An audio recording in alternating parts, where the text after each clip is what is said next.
Well, hello and welcome back to this episode of the Law of Relevancy podcast. I'm Cord Owen, I'm your host, and we're going to talk about things that are happening today in marketing, advertising, and communications, things that are relevant to what you're doing.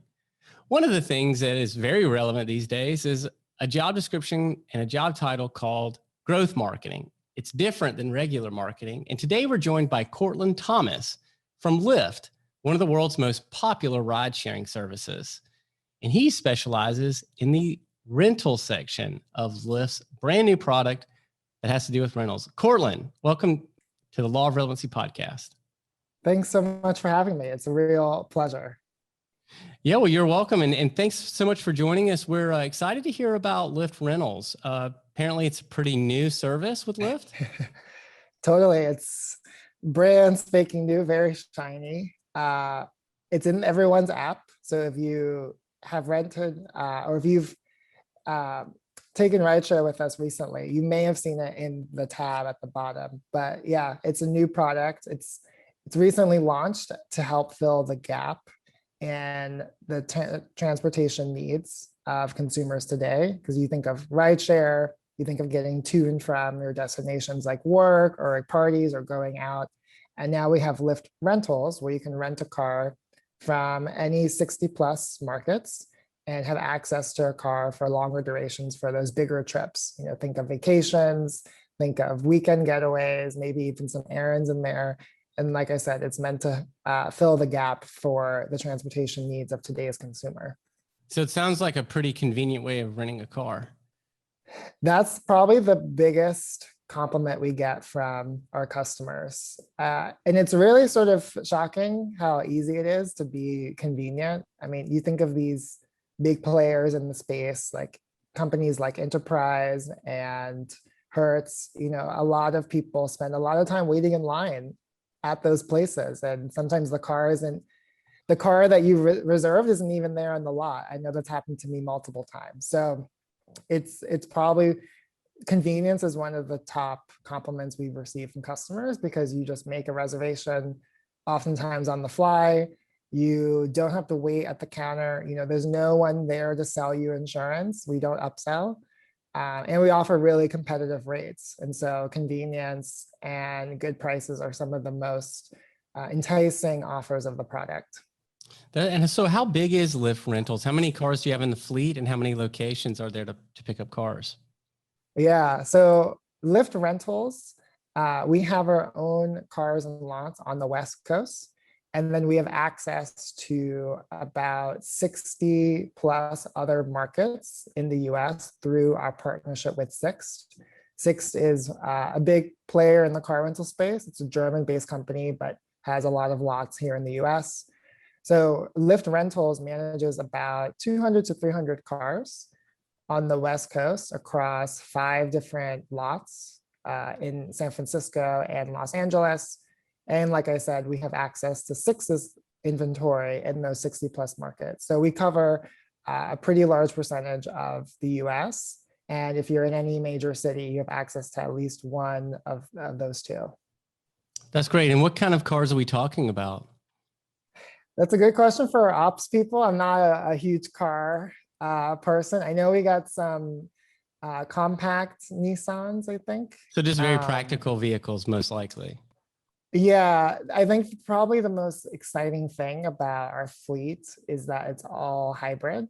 We're one of the first car rental companies to have an entirely hybrid fleet, which kind of goes back to the broader Lyft's mission of making sure we're being sustainable for the future generations.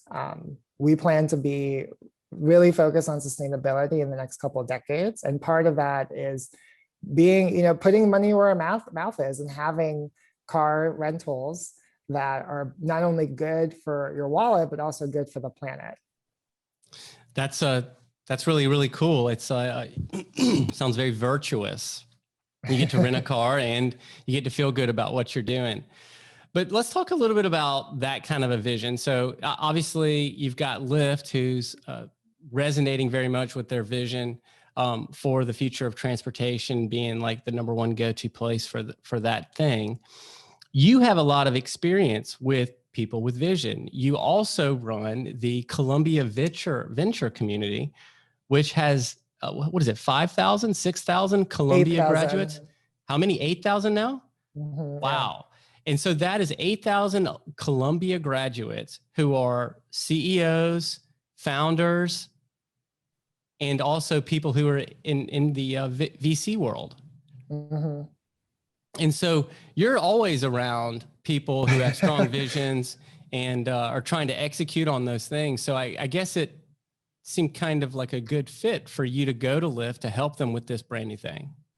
Yeah, I love that point. Thanks for saying that. Yeah, I love startups. I kind of joke, I grew up in them. My first job out of school was at a startup, pre-venture backed. They had no capital whatsoever. So we were tying things together by shoestrings, getting a product out the door that was very, very janky and sort of hacky. So I've always really enjoyed that sort of bootstrap environment. And it's exciting because, like you said, Lyft Rentals is new and it very much feels like a startup. And I love that we're kind of the underdog in the player. Like a lot of people don't know we have rentals yet. We're working on that. But when they do try rentals, it's an amazing experience. About 87% of our ratings are 5 stars. So we know that the product is sticky and people love it. But we're sort of, we're not as big as an enterprise yet. So it does feel very much like a startup. Well, let's talk a little bit about what growth marketing is and how that's such an important part of what you're doing there. So tell us a little bit about the difference between growth marketing and like a regular marketing or advertising position. Yeah, I think you're probably get a different answer depending on who you ask. I'll try to be as objective as I can. I am biased because I work in growth marketing, but I did start out as a marketing generalist. Very early, like that first startup I mentioned, it was all about just building awareness of the product without a budget. And I learned a lot of tactical channels like content, social media, influencers, press, a lot of the sort of in the weeds organic marketing. And it wasn't until more recently in my roles that I moved into growth, which it is different than your traditional marketing. I think, like I said, you'll get a different answer depending on who you ask. But my perspective is that growth marketing is very much about driving top and bottom line of a business. You're either driving increasing revenue or you're decreasing costs and therefore driving profit. And ultimately, you're trying to acquire more customers more rapidly while also building habit. Like, how do you get people hooked on a product so that when they are triggered or when they have a moment that they think, oh, I need X product, they remember your brand and your product. Yeah, I think that's one of the biggest distinctions that, when I look at growth marketing that I've found is that it's, when you look at traditional marketing and advertising, it's about creating awareness and creating acquisition of new clients, right? Growth marketing does that plus everything else. So it's not just about getting a lot of new customers. It's about getting customers that are going to stick, and then they're going to refer some of their friends. So ultimately, you're going to be way faster than normal marketing because you could just churn through everybody in the other style. But with this style, you have to be very creative and you have to come up with ways. And it could be anything within the entire product life cycle or the shopping experience that could make them want to stick or have a better experience. Totally. Do you want to join our team? I mean, this is literally what we talk about. Like, how do we build the full product experience from when you first find out about the product, even when you're not thinking you need it? Like when you first see the Lyft Rentals, the name, how do we get you to remember us all the way down to completing your 3rd, your 4th, your 5th rental with us? And how do we build habit? Like, you think of all those great companies out there, Lyft included, who have done amazing jobs of building habit around their products. Like, you think of Amazon and their Prime membership. You subscribe monthly. They probably have really high retention. because they've worked and iterated on the habit formation of the product. And now it's driving what I assume is a significant part of their business. I think I read somewhere that Amazon Prime is actually driving profitability for Amazon. It's not so much the orders themselves, it's really this membership too. And the same with Costco. Like they have a very similar model where they make more money on the membership because the prices of their products are so low. People are incentivized to buy them, but it's really the membership that keeps the revenue coming in and helps the bottom line. So I think you hit the nail on the head. It's not just about building awareness of the brand and the product. It's about driving repeatable transactions from the same users and building habits so that your product becomes sticky and you can scale the business.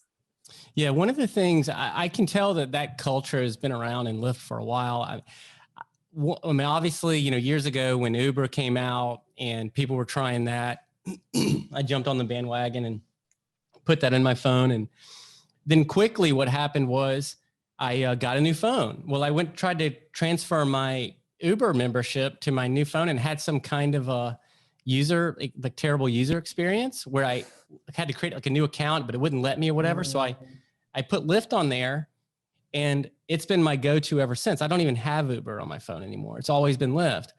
And being in marketing, I would always ask the drivers in Lyft, I would ask them because seems like almost all of them drive for both companies. I don't know if you're allowed to acknowledge that or whatever on this call, but like I would always ask them, would you rather drive a Lyft fare or an Uber fare? And they always say Lyft. They always like that better.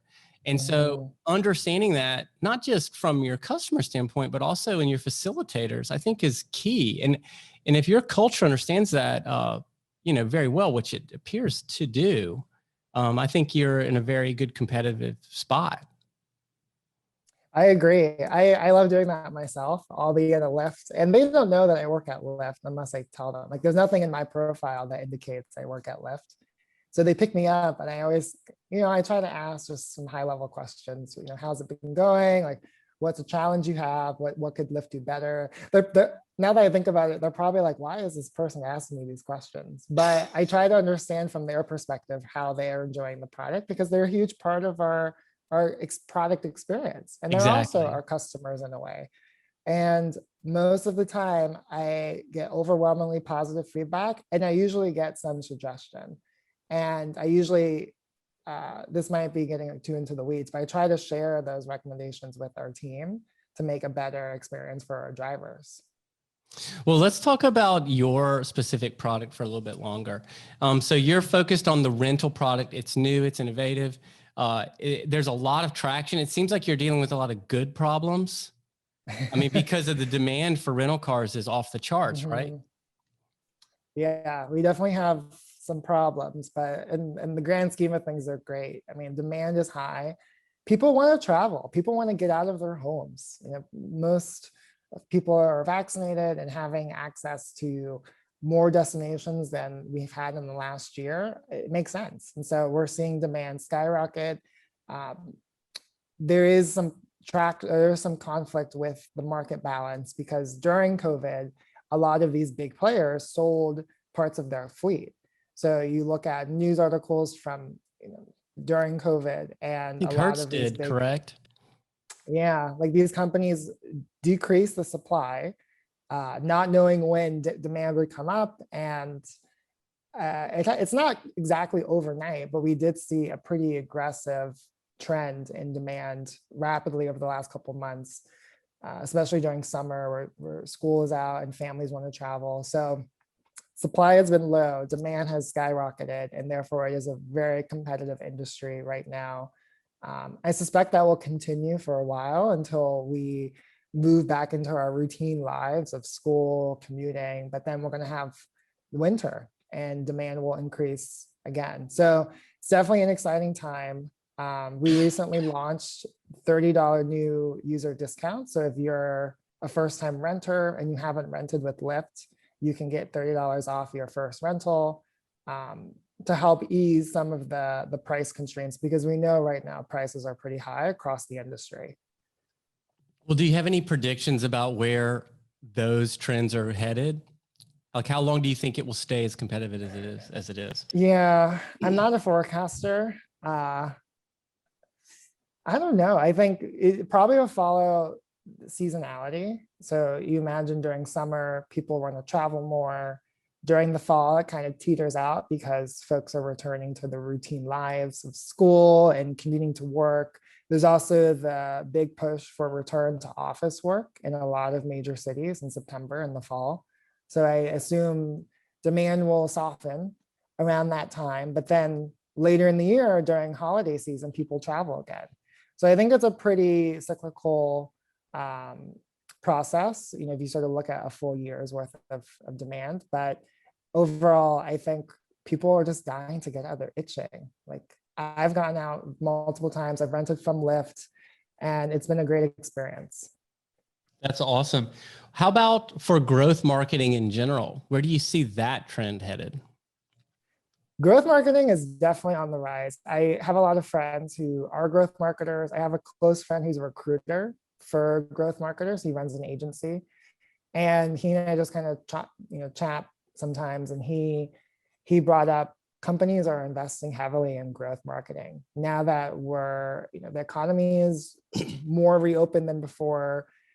More companies have reallocated funds towards marketing now that we see consumers are willing and able to spend more of their disposable income. So growth is definitely on the rise. I actually see a trend, like an increase in marketing technology. It's called MarTech in the industry, where you're working with your technology partner. So it could be engineering, it could be product. You're working with them to instrument really personalized and bespoke user journeys depending on who is looking at your product. So ideally, if there are two people who open the Lyft app, ideally, in this future vision of MarTech, you would see different information and different flows depending on what type of user you are.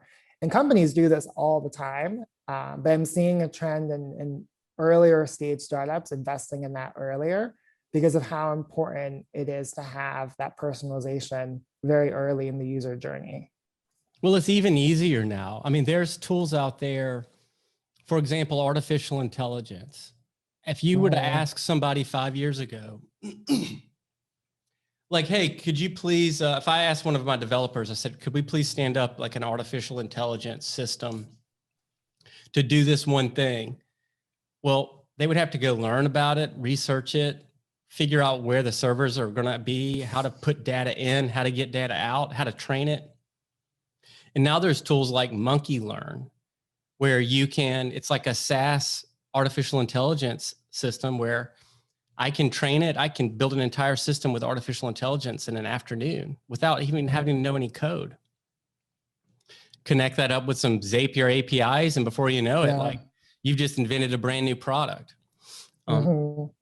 So things like what you're talking about are getting easier and easier all the time because of advancements in MarTech and different software and things like that out there. I'm really excited about the future and about what's possible out there because, when you think about like what's really pushing it all forward, it's creative people. And I think, for example, growth marketers, they have to be extremely creative because you don't know where that one little thing is going to be the answer. I mean, you guys, like you mentioned it, we were talking earlier before the show about how one of the things that people don't like about traditional rental car services are the lines. Right? So if you're able to highlight that potentially in inside of Lyft and the Lyft experience, I mean, it could be enough to get people to switch, permanently. Exactly. Yeah, I think it's exactly what you said. I mean, not only is the technology becoming more easily available to startups, even like just solo founders and contractors, not only is it becoming more accessible for them, but also it's becoming more of the expectations of the average consumer. Like we're seeing so many companies investing in these onboarding flows and they perform well and they're delivering great user experiences, now they're sort of table stakes. Like if you introduce a product or brand and you're not thinking of how you can personalize, you're already losing because it's becoming the expectation of the average consumer. So I think MarTech it's definitely a huge piece that that companies should be investing in and evaluating and auditing. Every couple months, look at your user journeys and see if are we delivering the experience that we want for both new and existing customers. Where are some of the good ways where you can find that information? Like, let's say, so a lot of people that listen to this show, they're in marketing, they're in advertising communications. Like, where are some places that are treasure troves of that kind of information? Yeah. I think two buckets. So one is other growth marketers, which is kind of hard if you're not in growth, but I'll talk about how you can get into that culture more. And then second are these newsletters that are really gold mines for understanding what's happening in the space. So talking to other growth marketers, I think the easiest way is just finding a cool growth marketer on LinkedIn and asking for coffee. I love talking with other people about marketing, about growth. I love talking with other marketers about what they do. And I think because exactly what you said earlier, growth marketers are creative people. They sort of blend the analytical and the creative because you have to think, essentially you're trying to solve problems and you need both the data and the creativity to do that well. So I think most growth marketers are curious and they like to talk to other people about problems. So if you reach out to a growth marketer and you're pretty specific about what you're trying to learn, I think most, if they're not too busy, most people will probably be receptive. And then second bucket are those newsletters. Grow.co is a growth marketing newsletter that I read without fail every week. If you look at my open rates in the back in their tool, it's probably like 100%. I love their newsletter because it covers the need to know information about what's happening in growth across all of the different styles of growth. There are a lot of subcultures in growth. There's acquisition, there's activation, there's retention. This newsletter covers all of them. And then they also have interesting articles that they're sourcing and pulling in. And they also have job postings in the newsletter. So it's a weekly newsletter. I think it's sent Monday or Tuesdays. And I recommend it to everyone who's either interested in growth or currently working in growth, because it does become a conversation starter when I'm talking to other growth marketers. Yeah, absolutely. And to me, some of this, it seems like some of these concepts are common sense. It seems like we could learn some of the best things we could do for our own individual products or services just by listening to our customers, right? Mm-hmm. Giving us tons of tips on how we can improve our product. But when we get into these specialties and these places where we're actually calling it something new, the reason for that is because we're doing it at scale. Mm-hmm. Like we're not just trying to take care of 250 customers that come to eat at our restaurant every night. That's not it. We're trying to service millions of customers through some kind of a digital platform, and we're trying to do it at true massive scale. Mm-hmm. Totally.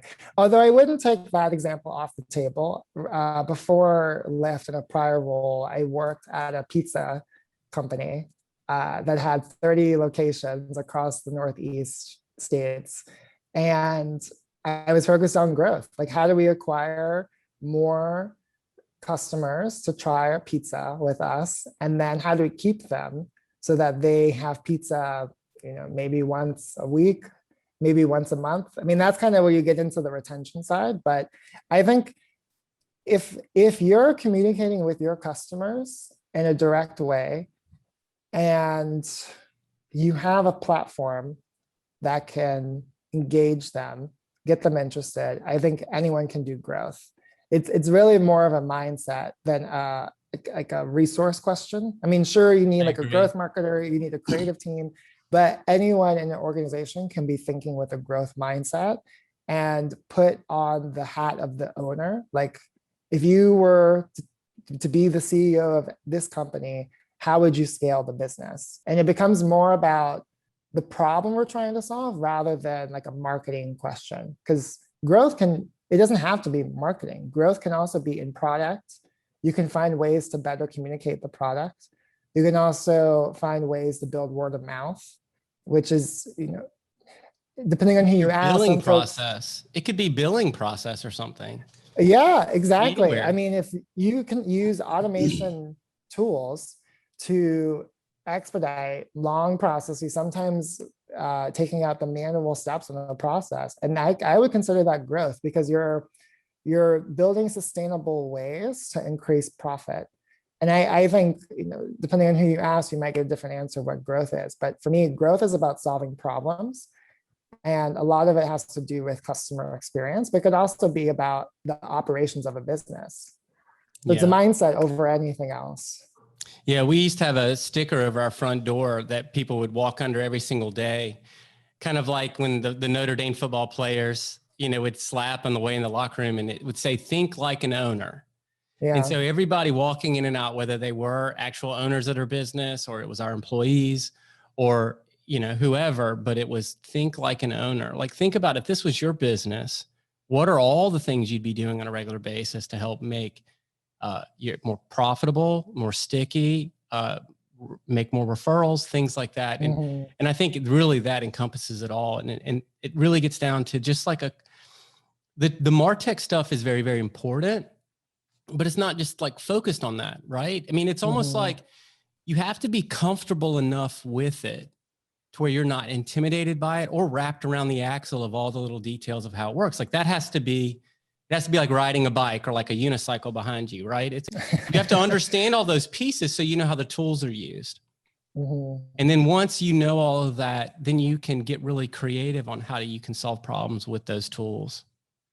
Exactly. It doesn't even have to be the tools. Like it could also just be the data, like getting comfortable with numbers, being able to read and interpret numbers, like getting a little bit into statistics, not that much. I think most folks in growth have some introductory knowledge about statistics like sample sizes and confidence intervals, et cetera.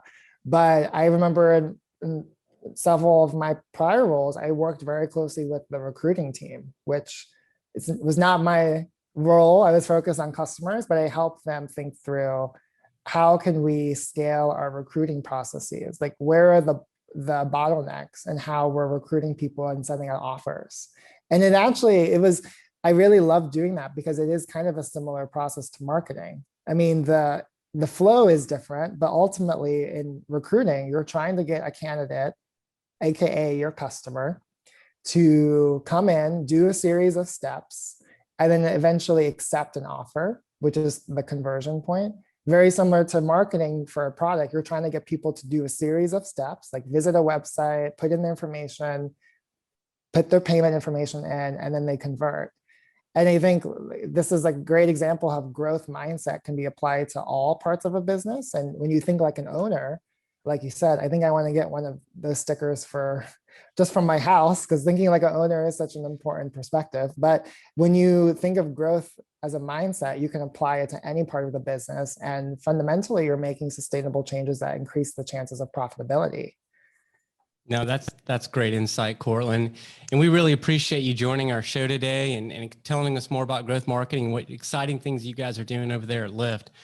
So what's next for you? Where can people follow you and learn more about your philosophy on growth marketing and what's happening with you there at Lyft? Yeah, I don't know if my philosophy is the one to follow. I do love talking about growth though. So I guess the best place to keep up with me is on LinkedIn. Just search for me on LinkedIn. I add most people. I'm not big on Twitter. I don't really like Twitter. But if you're interested in growth, I really recommend grow.co is the newsletter. And there's a more recent one that I've subscribed to called growth.design that focuses on onboarding experiences of great companies. Like Tesla has a great case study in there about how they built word of mouth. So I think fundamentally, love talking about growth. I'm happy to answer any questions, and LinkedIn is the best place to find me. That's great. Courtland, we really appreciate it. And thank you again for joining us. And everyone, If you enjoyed this podcast, please like and follow us. You can find this podcast anywhere where podcasts are found, as well as on all of our social media. So once again, it's the Law of Relevancy podcast, and we'll see you next time.